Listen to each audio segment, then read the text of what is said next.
At this job that the Lord began inspiring me profoundly to smile, smile, smile. And how hard that was at first, because I used to think it was wrong to smile at anyone who wasn't virtuous. And it was at this job that the Lord inspired me to love. 'Twas at this job that the Lord inspired me to listen to others. I've always been the talker and not the listener. So I began asking people questions about themselves and caring a lot about their answers. 'Twas at this job, when business was slow and I was in the midst of contemplation, that the Lord touched me suddenly and overwhelmed me with love, entering into my thoughts, challenging my atheism, and challenging my opinion of Jesus. Often at this job, I had free time to think. I contemplated many abstract, philosophical, metaphysical, cosmological considerations, rationality, abstractions, the nature of concepts, the subconscious, stars, etc. Speaking metaphysically, I agreed with the philosopher Ayn Rand's axiom: existence exists. And if existence exists, it cannot have been created by a non-existent creator. But the Lord planted a question in my mind. Does the existence of God even contradict the idea that existence exists?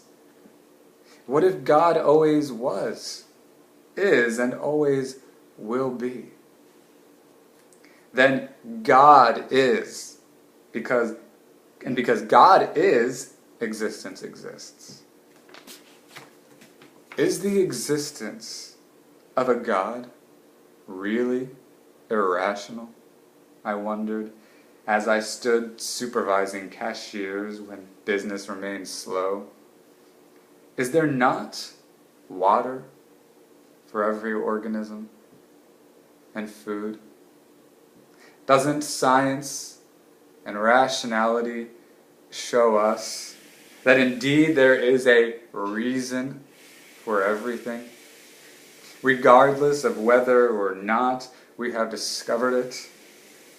If there is a reason for everything, then that contradicts the implication that the universe just so happened to arbitrarily be the way it is.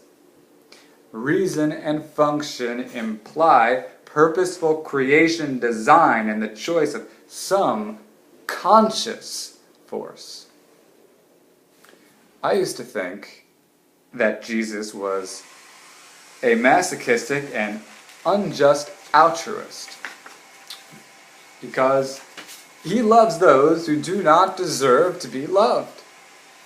I thought, why should I love those who are not virtuous?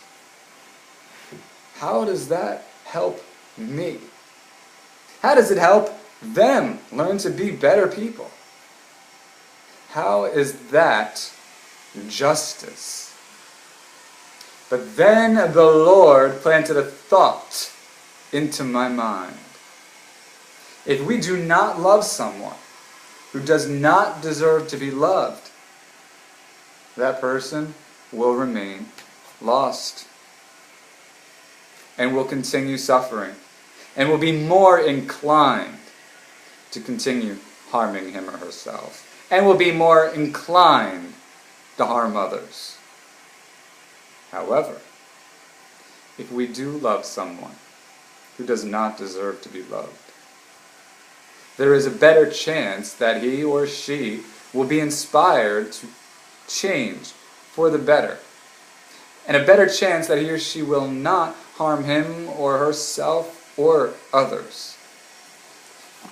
And this prompted another series of questions.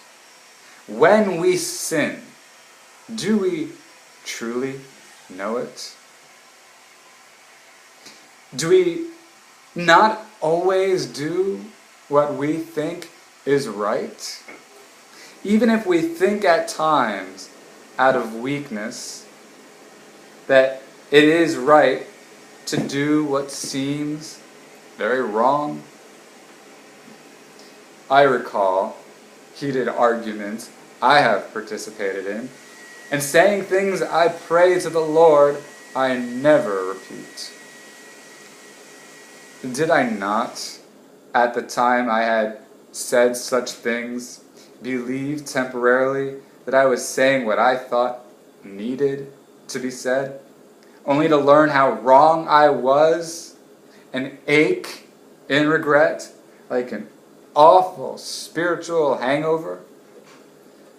Regret and contriteness, I think, prove that at times we fail to fully understand, and thus at times we know not what we do. Jesus was right. I was wrong. And it was at this job, during those 3 moments, when I could think, contemplate, and listen, that the Lord taught me.